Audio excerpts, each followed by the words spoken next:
You know, whenever we talk about being a global citizen, we tend to think of it as this super modern invention, right? Well, think again. Welcome to This Explainer. Today, we're going to map out an absolutely incredible multi-continental journey of the Bailey family. It's a story that actually played a massive role in shaping 19th century globalization and cross-cultural communication. We're looking at a legacy that stretched across entirely different oceans and decades, which really just goes to show you how interconnected our world was becoming well over a century and a half ago. Okay, so here's the quick agenda for our historical globe-trotting journey today. First, we'll look at the global family. Then we'll dive into the Indian foundation, followed by the English preparation. From there, we'll head east for the Japanese mission and wrap it all up with a transnational impact. Let's get to it. All right, starting off with part one, the global family. So, this brings us to the core mystery we're unpacking today. How exactly does one single family bridge India, England, and Japan in the 1800s? I mean, we aren't talking about hopping on a quick international flight here. We are talking about weeks, sometimes months at sea. They were navigating entirely different linguistic landscapes and forging real, lasting connections across three completely distinct cultures. It's just a remarkable feat of mobility and purpose. Which leads us right into part two, the Indian foundation. The main focus of our explainer today is Reverend Michael Buckworth Bailey. Michael was born on April 10, 1827 in Kottayam, Travancore. And what's really amazing about this is that his birth was actually recorded in the Church Missionary Society India registers.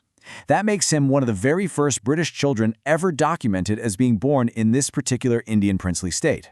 His parents, Reverend Benjamin Bailey and Elizabeth Ella Bailey, were absolutely central figures in establishing the mission compound over there.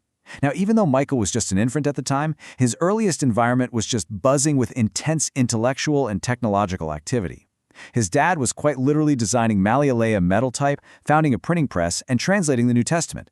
So right from the jump, Michael was absorbing the daily rhythms of translation, printing, and cross-cultural exchange. And this perfectly establishes what we can call the Bailey blueprint. You've got the father, Reverend Benjamin Bailey, who's out there pioneering the Malayalam Bible translation and founding the CMS press in India. And then, decades later, you have his son Michael producing an early Japanese language periodical called the Bunkoku Shimbunshi over in Japan. It's just this incredible parallel, right? You can see exactly how Michael's later publishing work perfectly mirrored his father's pioneering work. It wasn't just a random career choice, it was a deeply ingrained transnational family tradition of leveraging language and print to bridge cultural divides. Now let's shift gears to part three, the English preparation. So, the journey from India to Japan wasn't a direct boat ride. In 1830, due to declining health, the family actually had to leave India and move back to England. But England became Michael's crucial launching pad. He grew up in this highly scholarly environment, basically still surrounded by his father's continuing involvement with those CMS publications. And his path through formal education perfectly prepped him for his own overseas destiny. He started with his early education in Yorkshire, then moved on to study at Sydney's Essex College, Cambridge. Honestly, those Cambridge years were vital. They placed him right smack in the middle of a powerful network of clergy, scholars, and missionaries who were heavily focused on global Anglican expansion. By the early 1850s, he was ordained and working in London area parish ministries, doing the standard, everyday work of preaching and pastoral care. But given his unique background as the son of a prominent missionary and linguist, he was a total natural to take his work global once again. And that brings us to part four, the Japanese mission. Okay, so the year is 1861, and Michael Buckworth Bailey is officially appointed as the Consular Chaplain to the British legation in Yokohama, Japan. Get this, he was the very first Anglican priest to ever hold this specific position. And the timing here? Absolutely pivotal. He arrived during the fading years of the Tokugawa shogunate, the military government, so he's stepping right into the early, pretty chaotic stages of Japan actually opening its doors to Western powers. It was a wildly complex, rapidly changing environment, and Michael was thrust right into the absolute center of it all. Let me tell you, being a consular chaplain in Yokohama in 1861 was definitely not your standard desk job. It was this incredibly complex, hybrid role that intricately blended religion with high-stakes diplomacy. His duties were just vast. On one hand, he was conducting Anglican worship for British residents and diplomats and providing some much-needed pastoral care to those expatriate communities. But beyond that, he was actually supporting the emerging infrastructure of these foreign settlements, acting as a crucial liaison between ecclesiastical authorities and diplomatic officials. He literally became a foundational pillar for the Western presence just as it was starting to establish itself in Japan. Now, in addition to all those heavy diplomatic duties, he also became the priest in charge of Christ Church in Yokohama, which was one of the earliest Anglican congregations in the whole country. He was serving this wildly diverse community of merchants, sailors, diplomats, and missionaries. And through his leadership, Christ Church developed into a remarkably stable institution. In fact, it became a foundational piece of what would later become the Nippon Seiko Kai, the Anglican Church in Japan. So his work directly contributed to a religious infrastructure that is quite literally still standing today. But of course, Michael didn't just stick to preaching.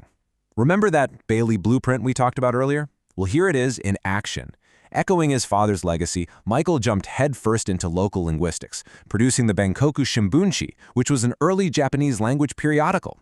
This just perfectly demonstrates that family pattern of combining standard clerical duties with major, groundbreaking publishing initiatives to foster cross-cultural communication. He was helping build the early print culture of Yokohama's foreign settlements right from the ground up. Let's wrap things up with Part 5, a transnational impact. When you step back and look at it, the historical scope of this one man's life is just absolutely staggering. Born in 1827 in Travancore, India, moving to England in 1830, heading way out to Yokohama, Japan in 1861, and eventually returning to England where he passed away in 1899. Over the course of those 72 years, Michael witnessed everything from the birth of Malayalam printing in South India to the intellectual fervor of mid-century Cambridge, all the way to the rapid world-changing modernization of the Meiji Restoration in Japan. I mean, he was easily one of the most experienced Anglican clergy in East Asia during the entire 19th century. Ultimately, his massive, globe-trotting journey came full circle. He returned to Europe for his final years, spending the end of his life in Cold Norton, Essex, and passing away on December 6, 1899. Historical records from the Essex Record Office actually confirm he was laid to rest at Malden Cemetery. It's this quiet, unassuming English resting place for a man whose life helped shape the cultural and religious landscapes of multiple regions across the entire globe. Which leaves us with a truly fascinating final thought. When we look at the intricate, interconnected global networks that we so often take for granted today, we really have to ask ourselves how much of our modern world was actually built on the blueprints of these early transnational families. Families exactly like the Baileys, who carried language, faith, and printing presses across oceans, quietly forging the initial links of our globalized society. It's an absolutely remarkable legacy of cross-cultural communication. I really hope this explainer has given you a whole new appreciation for how these incredible historical connections were made. Thanks so much for joining me.